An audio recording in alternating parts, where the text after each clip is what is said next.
당신은 지금까지 살아남은 것만으로도 이미 영웅이다. 이 말은 윈스턴 처칠이 평생을 살아오며 깨달은 진리다. 당신이 살아온 세월을 생각해 본다. 얼마나 많은 어려움을 견뎌왔는가. 얼마나 많은 실패를 겪었는가. 그리고 얼마나 많은 좌절 앞에서 무너질 뻔했는가. 하지만 당신은 지금 여기 있다. 살아있다. 그것만으로도 이미 승리다.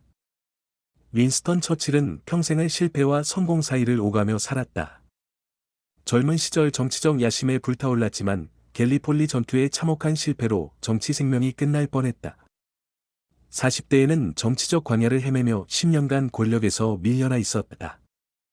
우울증이라는 검은 개가 평생 그를 따라다녔다. 하지만 포기하지 않았다. 65세가 되어서야 진정한 시대가 열렸다. 영국이 가장 절망적일 때 총리가 되어 국가를 구했다. 인생의 후반전을 맞은 당신에게 묻고 싶다. 지금까지 살아온 것이 실패였다고 생각하는가? 그렇지 않다. 당신이 지금까지 버텨온 것 자체가 위대한 성취다. 성공과 실패라는 이분법적 잣대로 인생을 재단하지 말라. 인생은 그보다 훨씬 복합적이고 깊이 있는 것이다. 성공은 최종적이지 않고 실패는 치명적이지 않다. 중요한 것은 계속하려는 용기다. 이 말은 처칠이 평생에 걸쳐 체득한 진리다. 당신의 인생을 돌아보라. 그때그때 실패라고 생각했던 일들이 결국 다른 길로 당신을 인도하지 않았는가? 젊은 시절 꿈꿨던 일이 뜻대로 되지 않았을 때 당신은 좌절했을 것이다. 승진에서 밀렸을 때, 사업이 실패했을 때, 인간관계에서 상처받았을 때, 그 순간만큼은 세상이 무너지는 것 같았을 것이다. 하지만 지금 돌이켜보면 어떤가? 그 실패들이 당신을 더 단단하게 만들지 않았는가? 더 겸손하게, 더 지혜롭게 만들지 않았는가? 처칠은 갤리폴리에서의 참패 이후 정치적으로 매장당했다. 언론과 동료들의 비난이 쏟아졌다.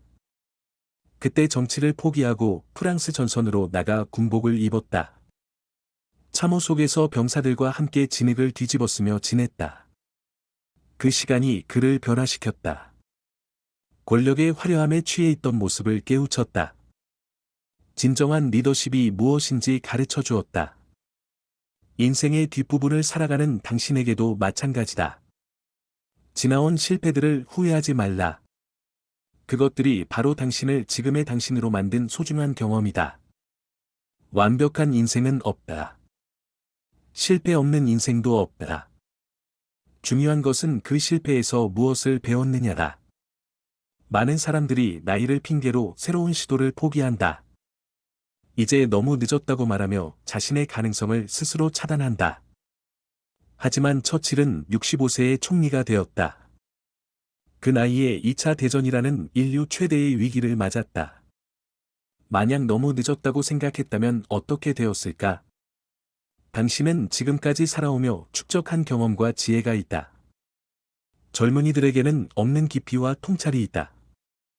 이것이 바로 당신의 자산이다. 나이는 숫자에 불과하다. 중요한 것은 마음가짐이다. 인생의 두 번째 막을 준비하고 있는가? 아니면 이미 그 막이 오른 지 오래인가? 어느 쪽이든 상관없다. 중요한 것은 지금부터다.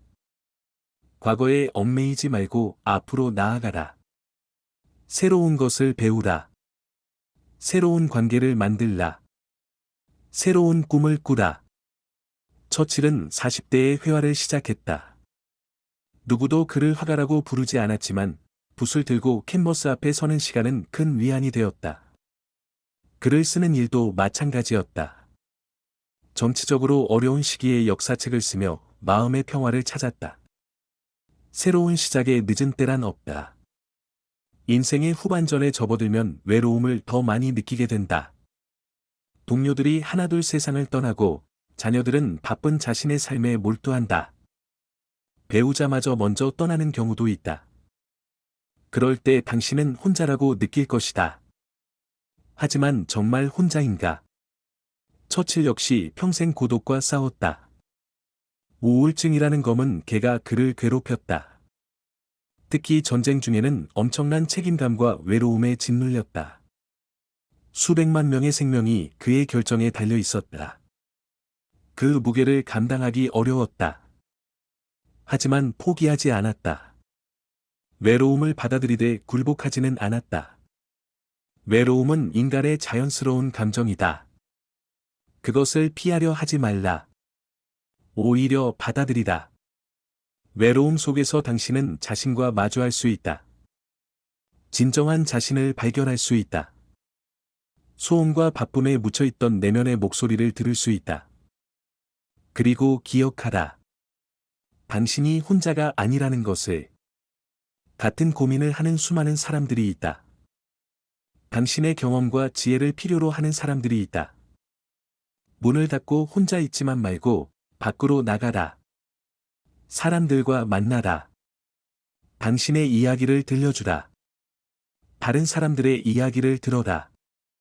인생의 뒷부분에서 가장 무거운 짐은 후회다. 그때 다르게 했더라면 왜 그런 선택을 했을까? 더 잘할 수 있었는데. 이런 생각들이 밤마다 당신을 괴롭힌다. 하지만 후회는 과거를 바꾸지 못한다. 오히려 현재를 망칠 뿐이다. 처칠 역시 후회가 많았다. 갤리폴리 전투에서 수많은 젊은이들이 죽었다. 그의 결정 때문이었다. 그 죄책감은 평생 그를 따라다녔다. 하지만 그 후회에 매몰되지 않았다. 대신 그것을 교훈으로 삼았다. 더 신중하게, 더 겸손하게 결정을 내리려 노력했다. 당신도 마찬가지다. 후회를 완전히 지울 수는 없다. 하지만 그것에 지배당할 필요는 없다. 후회를 인정하라. 받아들이라. 그리고 용서하라. 무엇보다 자신을 용서하라. 당신은 그때 최선을 다했다. 지금의 지혜로 과거를 판단하지 말라. 과거는 이미 지나갔다. 바꿀 수 없다. 하지만 남은 시간은 다르다. 지금부터라도 다르게 살 수 있다. 후회 대신 감사를 선택하라. 실수 대신 교훈을 선택하라. 자책 대신 용서를 선택하라. 인생의 후반전에서 가장 의미 있는 일 중 하나는 다음 세대에게 무언가를 남기는 것이다. 그것이 반드시 큰 유산일 필요는 없다. 작은 지혜, 따뜻한 관심, 진솔한 이야기만으로도 충분하다. 처칠은 회고록을 썼다. 자신이 겪은 일들, 배운 교훈들, 실패와 성공의 이야기를 글로 남겼다. 그것이 후세 사람들에게 도움이 되기를 바랐다. 당신도 마찬가지다. 당신의 이야기를 들려주라. 자녀들에게, 손주들에게, 주변 사람들에게. 우리는 어떻게 살았다가 아니라 어떻게 살 수 있다를 보여주라. 당신이 극복한 어려움들, 배운 지혜들, 깨달은 진리들을 나누라. 그것이 다음 세대에게 줄 수 있는 가장 소중한 선물이다. 젊은이들이 같은 실수를 반복하지 않도록 도와주라. 하지만 그들만의 길을 찾을 수 있도록 여유를 두라. 조언은 하되 강요하지는 말라. 경험을 나누되 자신의 길을 강요하지는 말라. 나이가 들면서 건강에 대한 걱정이 늘어난다. 몸이 예전 같지 않다. 기억력도 떨어진다. 여기저기 아픈 곳이 생긴다. 당연한 일이다. 시간의 흐름을 거스를 수는 없다. 하지만 건강을 핑계로 모든 것을 포기하지는 말라. 몸은 늙어도 정신은 정게 유지할 수 있다. 호기심을 잃지 말라. 배움을 멈추지 말라. 새로운 것에 도전하기를 두려워하지 말라. 처칠은 80이 넘어서도 총리직을 수행했다. 물론 몸은 힘들었다. 하지만 정신만큼은 정게 유지하려 노력했다. 매일 신문을 읽고, 책을 읽고, 사람들과 토론했다. 그것이 그를 살아있게 했다. 당신의 몸이 허락하는 범위 내에서 최선을 다하라. 완벽할 필요는 없다. 예전과 같을 필요도 없다. 지금의 당신으로서 할 수 있는 최선을 다하면 된다. 그것으로 충분하다. 젊을 때는 시간이 무한히 있다고 생각한다. 하지만 인생의 후반부에 들어서면 시간의 유한함을 절실히 느끼게 된다. 남은 시간이 많지 않다는 것을 안다. 그것이 두렵기도 하지만 동시에 선물이기도 하다. 시간이 한정되어 있다는 것을 알면 더 소중하게 쓸 수 있다. 무의미한 일에 시간을 낭비하지 않게 된다. 정말 중요한 것이 무엇인지 깨닫게 된다. 사소한 일에 화내지 않게 된다. 작은 행복에 더 감사하게 된다. 남은 시간을 어떻게 보낼 것인가? 후회와 원망으로 보낼 것인가? 아니면 감사와 사랑으로 보낼 것인가? 선택은 당신의 몫이다. 결코 포기하지 말라. 이것이 처칠이 평생 믿고 살아온 신념이다. 지금 당신에게도 같은 말을 전한다. 인생의 후반전이라고 포기하지 말라. 나이 때문에 꿈을 접지 말라. 시간이 없다고 새로운 시작을 두려워하지 말라. 죽음에 대한 두려움은 자연스러운 것이다. 특히 인생의 뒷부분에서는 더욱 그렇다. 주변 사람들이 하나둘 세상을 떠나면서 자신의 차례가 다가오고 있음을 느끼게 된다. 하지만 죽음을 두려워만 할 필요는 없다. 처칠은 전쟁 중에 수없이 죽음과 마주쳤다.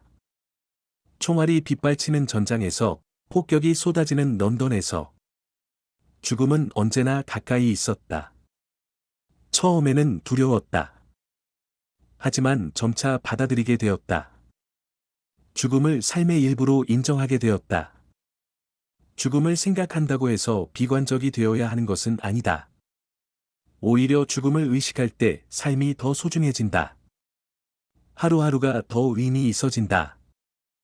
사랑하는 사람들과의 시간이 더 값져진다. 죽음을 두려워하지 말라. 대신 남은 삶을 더 충실히 살라. 내일을 마지막인 것처럼 살라. 사랑을 표현하라. 감사를 전하라. 용서를 구하라. 화해하라. 그것이 죽음을 맞이하는 가장 좋은 준비다. 지금까지 버텨온 당신, 이미 위대하다고 말했다. 왜 그런가? 단순히 살아있기 때문이 아니다. 당신이 살아오면서 보여준 용기 때문이다. 매일 아침 일어나 하루를 시작하는 것, 그것이 용기다. 실패해도 다시 일어서는 것, 그것이 용기다. 사랑하는 사람을 잃고도 계속 살아가는 것, 그것이 용기다. 꿈이 무너져도 새로운 꿈을 찾는 것, 그것이 용기다. 당신은 수많은 작은 용기들을 보여왔다. 그 용기들이 모여 지금의 당신을 만들었다. 완벽하지 않은 당신을, 실수투성이인 당신을, 그럼에도 여전히 살아가고 있는 당신을. 세상은 화려한 성공만을 칭찬한다. 하지만 진정한 위대함은 다른 곳에 있다. 내일의 작은 승리에 있다. 포기하지 않는 마음에 있다. 다른 사람을 배려하는 따뜻함에 있다. 자신의 실수를 인정하는 용기에 있다. 당신은 이미 충분히 위대하다. 더 이상 증명할 것도, 성취할 것도 없다. 지금의 당신으로도 충분하다. 그것을 받아들이다. 자신을 인정하다. 자신을 사랑하다. 이제부터의 시간을 어떻게 보낼 것인가? 과거에 매달려 후회할 것인가? 아니면 현재를 충실히 살며 미래를 준비할 것인가? 당신이 후자를 선택하기를 바란다. 지나간 일은 교훈으로 삼되 매달리지는 말라. 앞으로 올 일은 준비하되 걱정하지는 말라. 지금 이 순간을 살라. 오늘을 살라. 현재를 살라.